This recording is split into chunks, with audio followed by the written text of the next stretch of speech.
আসসালামু আলাইকুম এভরিওয়ান। আশা করি সবাই ভালো আছেন। Welcome to my another new class. I am in your English instructor Rakibul Islam Nahid. আজকে আমি তোমাদের মাঝে হাজির হলাম এক গুরুত্বপূর্ণ এক ক্লাস নিয়ে। এটা হলো এমবেডেড কোশ্চেন। এমবেডেড কোশ্চেন তোমাদের জন্য অত্যন্ত গুরুত্বপূর্ণ একটি টপিক। তুমি যদি এবার এডমিশন পরীক্ষার্থী হয়ে থাকো, তুমি যদি চাকরির পরীক্ষার্থী হয়ে যেয়ে থাকো, তুমি যদি বিসিএস পরীক্ষার্থী হয়ে থাকো এবং বিভিন্ন কম্পিটিটিভ এক্সাম পরীক্ষার্থী হয়ে থাকলে এই এমবেডেড কোশ্চেনটা অত্যন্ত গুরুত্বপূর্ণ। কারণ প্রতি বছর দেখা যায় যে এমবেডেড কোশ্চেন থেকে একটা না একটা কোশ্চেন দিয়েই থাকে। সো আজকের ক্লাসটি আমি প্রথমে তোমাদের এমবেডেড কোশ্চেনের রুলস শেখাবো এবং পরে প্রিভিয়াস ইয়ার প্র্যাকটিস করাবো।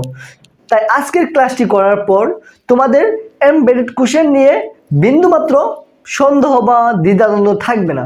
আর কথা না বলে ক্লাস শুরু করছি, লেটস স্টার্ট। তার আগে এখনও যারা রাকিবুল ইসলাম নাহিদ ইউটিউব চ্যানেলটি সাবস্ক্রাইব করেনি, তারা এখনই রাকিবুল ইসলাম নাহিদ ইউটিউব চ্যানেলটি সাবস্ক্রাইব করে পাশে থাকা বেল আইকনে ক্লিক করো, যাতে পরবর্তীতে ইংলিশ সম্পর্কে গুরুত্বপূর্ণ ভিডিওগুলো সবার আগে পেয়ে যাও। আর যারা অলরেডি সাবস্ক্রাইব করেছো তাদেরকে জানাই অসংখ্য ধন্যবাদ। এমবেডেড কোশ্চেন কি বা কাকে বলে তার একটা প্রপার সংজ্ঞা আমরা আগে দেখি। কোন সেন্টেন্সে ডাব্লিউএইচ ওয়ার্ড যদি ক্লোজ মার্কার হিসেবে ব্যবহৃত হলে সেই ডাব্লিউএইচ ওয়ার্ড যুক্ত অংশটি পরোক্ষভাবে কোন কোশ্চেনকে নির্দেশ করে। এই সকল ডাব্লিউএইচ ওয়ার্ড যুক্ত ক্লোজকে এমবেডেড কোশ্চেন বা ইনডাইরেক্ট কোশ্চেন বলে। তাহলে আমরা বলতে পারি, অর্থাৎ এমবেডেড কোশ্চেনের মধ্যে ডাব্লিউএইচ ওয়ার্ড একটি ক্লোজ মার্কার হিসেবে ব্যবহৃত হবে। পরের লাইন দেখি, এমবেডেড কোশ্চেনের ক্ষেত্রে ডাব্লিউএইচ ওয়ার্ড যুক্ত অংশের আগে একটি অতিরিক্ত অংশ থাকবে। মানে যে এমবেডেড কোশ্চেনে যখন থাকবে তখন ডাব্লিউএইচ ওয়ার্ড যে থাকবে তার আগে একটি অতিরিক্ত অংশ দেওয়া থাকবে বা বাড়তি কথাযুক্ত প্রশ্নটিকেই এমবেডেড কোশ্চেন বলে। দুইটা एग्जांपल দেখি, দেখো। একটা হলো do you know where he is going, তুমি কি জানো সে কোথায় যাচ্ছে। আর পরেরটা হলো I don't know where he is going, আমি জানি না সে কোথায় যাচ্ছে। এই দুটো সেন্টেন্সের মধ্যে দুটো বিষয় মিল রয়েছে। তুমি একটু গেস করো তো সেই দুটো বিষয় কি। এই দেখো, হোয়ার বা ডাব্লিউএইচ ওয়ার্ড, এই হোয়ার এর আগে এটার মধ্যেও অতিরিক্ত একটা অংশ দেওয়া আছে এবং I don't know where he is going এটার মধ্যে আই ডোন্ট নো বা ডাব্লিউএইচ ওয়ার্ড এর আগে এই অংশটুকু দেওয়া আছে। যেহেতু ডাব্লিউএইচ ওয়ার্ড এর আগে একটি অতিরিক্ত অংশ দেওয়া আছে, তাহলে আমরা বলতে পারি এটি একটি এমবেডেড কোশ্চেন। এবং তাহলে এই একটা বিষয় মিল রয়েছে। এবং আরেকটি কি বিষয় মিল রয়েছে, দেখো আরেকটি বিষয় মিল হলো এখানে ডাব্লিউএইচ ওয়ার্ড এর পরে একটা সাবজেক্ট বসেছে, তারপরে ভার্ব বসেছে। এবং এটার মধ্যে আই ডোন্ট নো, আমি জানি না, এটার মধ্যে পরে একটা ডাব্লিউএইচ ওয়ার্ড, পরে সাবজেক্ট, পরে একটা ভার্ব বসেছে, তাই না? দেখো এই দুটো কিন্তু এবং একটা ব্যতিক্রম রয়েছে বা ডিফারেন্স রয়েছে এই দুটো সেন্টেন্সে। সেই ডিফারেন্সটা হলো এটা হলো একটা interrogative sentence, do you know where he is going, এবং I don't know where he is going এটা হলো একটা অ্যাসার্টিভ সেন্টেন্স। কিন্তু এই দুটো সেন্টেন্স একটা অ্যাসার্টিভ একটা ইন্টারগেটিভ হওয়া সত্ত্বেও দেখো এখানে কি হয়েছে, সাবজেক্টের পরে ভার্ব, সাবজেক্টের পরে ভার্ব বসেছে। তোমরা এই কথা মাথায় একদম গেঁথে নাও যে এমবেডেড কোশ্চেনের ক্ষেত্রে অলওয়েজ সাবজেক্টের পরে ভার্ব বসবে। এখন দেখো আমি কিন্তু তোমাকে জাস্ট একটু ধারণা দিলাম, এই দুটো সেন্টেন্সে একটু ধারণা দিলাম। এখন আমি তোমাকে ডিটেলস পড়াবো। আমি মনে করি ডিটেলসে পড়ানোর পরে এবং কয়েকটা প্রিভিয়াস ইয়ার কোশ্চেন প্র্যাকটিস করলে এমবেডেড কোশ্চেন সম্পর্কে তোমাদের আর কোনো ভয় থাকবে না। আমি প্রতি বছরই এমবেডেড টপিক থেকে প্রশ্ন আসে, তাই তোমরা মনে করি ক্লাসটা সম্পূর্ণ দেখলে তোমরা অবশ্যই 1 নাম্বার ইনশিওর করলে। এখন আমরা রুল 1টা দেখি। এমবেডেড কোশ্চেনের ক্ষেত্রে দুটো বিষয় মনে রাখতে হবে। একটি হলো কোন সেন্টেন্স ইন্টারগেটিভ হবে না অ্যাসার্টিভ হবে, তা নির্ভর করবে প্রিন্সিপাল ক্লোজের উপর। প্রিন্সিপাল ক্লোজ যদি ইন্টারগেটিভ হয় তাহলে সেন্টেন্সটি ইন্টারগেটিভ হবে, আর প্রিন্সিপাল ক্লোজ যদি অ্যাসার্টিভ হয় তাহলে সেন্টেন্সটি অ্যাসার্টিভ হবে। মানে প্রিন্সিপাল ক্লোজ, এই দেখো আমি প্রিন্সিপাল ক্লোজ, এই যে এখানে দেখো এই ডু ইউ নো এটা হলো একটা প্রিন্সিপাল ক্লোজ বা অতিরিক্ত অংশটি হলো প্রিন্সিপাল ক্লোজ। তোমাদের আমি যে বললাম না একটা অতিরিক্ত অংশ দেওয়া থাকবে, এই অতিরিক্ত অংশটি হলো প্রিন্সিপাল ক্লোজ। এই অতিরিক্ত অংশটা যদি ধরো অ্যাসার্টিভ হয় তাহলে সেন্টেন্সটাও অ্যাসার্টিভ হবে, আর অতিরিক্ত অংশটা যদি ইন্টারগেটিভ হয় তাহলে সেন্টেন্সটাও ইন্টারগেটিভ হবে। দেখো আর 2 নাম্বারটা হলো সাবঅর্ডিনেট ক্লোজের ভার্ব সবসময় সাবজেক্টে পড়ে বসে। দেখো মানে সাবঅর্ডিনেট ক্লোজের ভার্ব সবসময় সাবজেক্টে পড়ে বসে। দেখো এটা কিন্তু আমরা জানি আই ডোন্ট নো একটা হলো প্রিন্সিপাল ক্লোজ, আর ধরো এই যে পরে যে টুকু আছে এটা হলো একটা সাবঅর্ডিনেট ক্লোজ। এটা কি, এটা একটা সাবঅর্ডিনেট ক্লোজ। আর মানে এমবেডেড কোশ্চেন মানেই হলো কমপ্লেক্স সেন্টেন্স। এমবেডেড কোশ্চেন মানে কি, এমবেডেড কোশ্চেন মানেই হলো একটা কমপ্লেক্স সেন্টেন্স। আর এটার মধ্যে সব সময় কি হবে, এই যে ডাব্লিউএইচ ওয়ার্ডের পরে একটা সাবজেক্ট বসবে, তারপরে ভার্ব বসবে। সেটা অ্যাসার্টিভ হোক বা ইন্টারোগেটিভ সেন্টেন্স হোক, সেটা যে সেন্টেন্স হোক না কেন, তোমার সাবঅর্ডিনেট ক্লোজ বা সাবঅর্ডিনেট ক্লোজে সবসময় সাবজেক্টের পরে ভার্ব বসবে। প্রিন্সিপাল ক্লোজ তোমার অ্যাসার্টিভ হোক বা ইন্টারোগেটিভ হোক, এটা তোমার খেয়াল করতে হবে না। এমবেডেড কোশ্চেনের ক্ষেত্রে তোমার সাবঅর্ডিনেট ক্লোজটা সবসময় অ্যাসার্টিভ হবে, সবসময় সাবজেক্টের পরে ভার্বটা বসবে। আমরা একটা উদাহরণ দেখি, দেখো আমরা কিন্তু এই উদাহরণটা আগেই দেখেছি, তারপরে তোমাদের বোঝার সুবিধার্থে আমি একটু ধারণা দিচ্ছি। দেখো, ডু ইউ নো, এটা একটা অতিরিক্ত অংশ। আমরা জানি যখন ডাব্লিউএইচ ওয়ার্ড এর আগে একটা অতিরিক্ত অংশ থাকবে বা বাড়তি কথা থাকবে, তখন আমরা সেটাকে কি বলবো, এমবেডেড কোশ্চেন। আর এমবেডেড কোশ্চেন এর ক্ষেত্রে সাবঅর্ডিনেট ক্লজের পরে সবসময় সাবজেক্টের পরে ভার্ব বসবে, সাবজেক্টের পরে ভার্ব বসবে। এটা এমবেডেড কোশ্চেন একদম রুলস বা নিয়ম। আর যদি আরেকটি বিষয় হলো, যদি প্রিন্সিপাল ক্লোজটি যদি ইন্টারগ্রেটিভ হয়, তাহলে সেন্টেন্সটিও ইন্টারগ্রেটিভ হবে।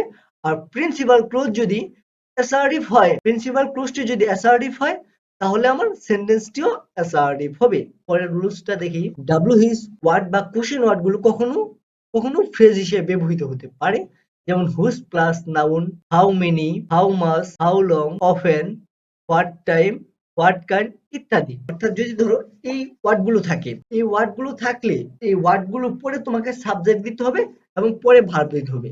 কারণ এই যে দেখো, হাউ মেনি একটা ফ্রেজ, হাউ মেনি হলো একটা ফ্রেজ, হাউ মাচ হলো একটা ফ্রেজ, তারপরে হাউ লং হলো একটা ফ্রেজ। এগুলার ক্ষেত্রে তুমি এই ডাব্লিউএইচ ওয়ার্ড আছে হাউ, এটার পর তুমি সাবজেক্ট দিতে পারবে না। কারণ how long, how much, how many, what time, what kind, এটা একটা ফ্রেজ।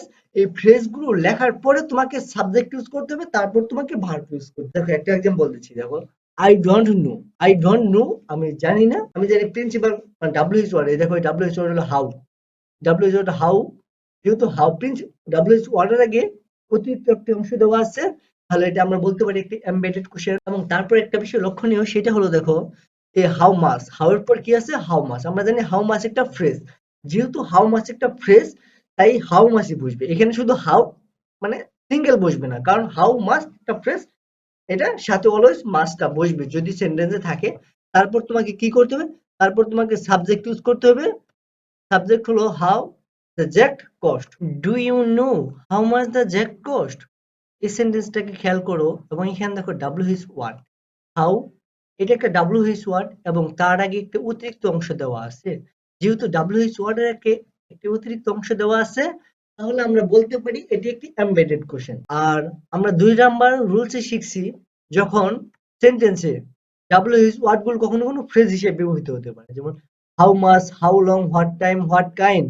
অর্থাৎ এই ওয়ার্ড গুলো যখন থাকবে, তখন এই ওয়ার্ড গুলোর পরে বা হাউ মাচ, এই ওয়ার্ড গুলো পরে আমরা সাবজেক্ট ইউজ করবো, তারপর ভার্ব ইউজ করবো। কিন্তু আমরা যখন নর্মালি ইউজ করছি, তখন ডাব্লিউএইচ ওয়ার্ড এর পরে একটা সাবজেক্ট ইউজ করতাম, তারপরে একটা ভার্ব ইউজ করতাম। কিন্তু যখন এই উপরোক্ত ওয়ার্ড গুলো বা ফ্রেজ গুলো থাকবে, তখন এই যে এটা লেখার পরে আমরা একটা সাবজেক্ট ইউজ করবো, তারপর ভার্ব। এখন 3 নাম্বার রুলটা দেখি, ডাব্লিউএইচ ওয়ার্ড যদি কোনো সাবঅর্ডিনেট ক্লোজ এর সাবজেক্ট হিসেবে ব্যবহৃত, ডাব্লিউএইচ ওয়ার্ড যদি কোনো সাবঅর্ডিনেট ক্লোজ হিসেবে ব্যবহৃত হয়, অর্থাৎ ডাব্লিউএইচ ওয়ার্ড এর পর যদি সাবজেক্ট না থাকে, তাহলে এমবেডেড এর নিয়ম প্রযোজ্য হবে না। তাহলে আমরা বলতে পারি, অর্থাৎ ডাব্লিউএইচ ওয়ার্ড এর পর যদি সাবজেক্ট না থাকে, তাহলে এমবেডেড এর নিয়ম প্রযোজ্য হবে না। দেখো এক্সাম্পল দিচ্ছি, আই ডোন্ট নো আমি জানি না।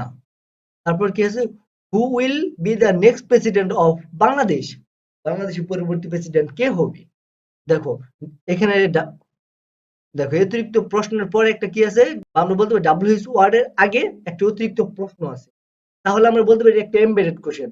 কিন্তু আমরা 3 নাম্বার রুলে কি শিখলাম, যদি ডাব্লিউএইচ ওয়ার্ড এর পরে সাবজেক্ট না থাকে, তাহলে এমবেডেড এর নিয়ম প্রযোজ্য হবে না। তাহলে দেখি হু এর পর সাবজেক্ট আছে কিনা, হু এর পর কোনো সাবজেক্ট নেই, হু এর পর আছে will be the next president of Bangladesh, এটা দা প্রেসিডেন্ট অফ, এটা একটা অবজেক্ট। তাহলে যেহেতু এখানে সাবজেক্ট নেই, তাহলে এমবেডেড এর নিয়ম প্রযোজ্য হবে না।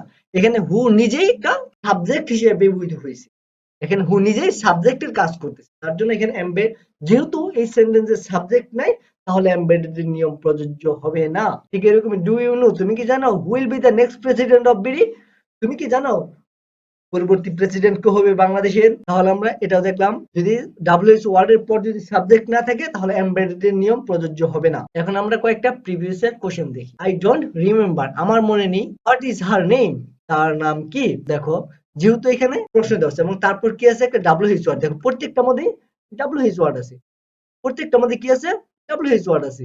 যেহেতু প্রত্যেকটির মধ্যে WH ওয়ার্ড আছে, তাহলে আমরা বুঝতে পারলাম এটা একটা এমবেডেড কোশ্চেনের নিয়ম। এমবেডেড কোশ্চেন থেকে প্রশ্ন করা হয়েছে। তাহলে দেখি, I don't remember what is her name. আমরা জানি যে এমবেডেড কোশ্চেনের নিয়ম জানি কি, WH ওয়ার্ডের পরে একটা সাবজেক্ট বসে তারপর ভার্ব বসে।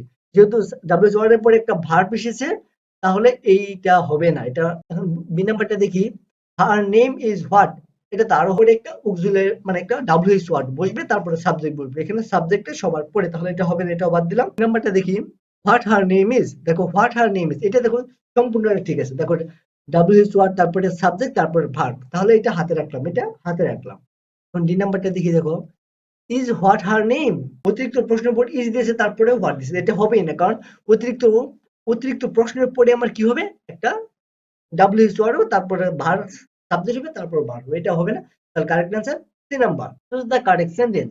ডু ইউ নো, তুমি কি জানো, when the result will be published, principal ক্লোজটা আছে ইন্টারগ্রেটিভ সেন্টেন্স, তাই শেষে কি বসবে, শেষে একটা চিহ্ন বসবে। হ্যাঁ ঠিক আছে, ইন্টারগ্রেটিভ চিহ্ন বসেছে। তাহলে when কখন, তারপর তার সাবজেক্ট, when একটা WH কোশ্চেন, তারপরে একটা সাবজেক্ট বসেছে, তারপরে ভার্ব বসেছে, তাহলে এটা স্ট্রাকচারটা ঠিক আছে, এটা আমরা হাতে রাখলাম। এই নাম্বারটা দেখি, ডু ইউ নো, তুমি কি জানো, when will be the result published, এখানে দেখো ডু ইউ নো, তারপর when, তারপর একটা অক্সিলারি ভার্ব, তাহলে এটা হবে না, কারণ WH ওয়ার্ড এর পরে সাবজেক্ট বসে, পরে আমার ভার্ব বসে, তাহলে এটা বি নাম্বার বাদ। আমরা তিন নাম্বারটা দেখি, do you know when will the result be published, এটাও হবে না, দেখো এই WH ওয়ার্ড এর পর কি দিয়েছে, ভার্ব দিয়েছে, তাহলে এটা হবে না। তারপরে ডি নাম্বারটা দেখি, ডু ইউ নো, তুমি কি জানো when the result will publish, দেখো এটা হতে পারে, কারণ দেখো এটা কি করছে, when এর পরে সাবজেক্ট দিয়েছে, তারপর ভার্বটা দিয়েছে। ডি নাম্বার হবে নাকি এ নাম্বার হবে, তো কোনটা হতে পারে, দেখো এখানে দেখো রেজাল্ট, অর্থাৎ রেজাল্ট মানে ফলাফল, এই ফলাফলটা কি নিজে নিজে প্রকাশিত হতে পারে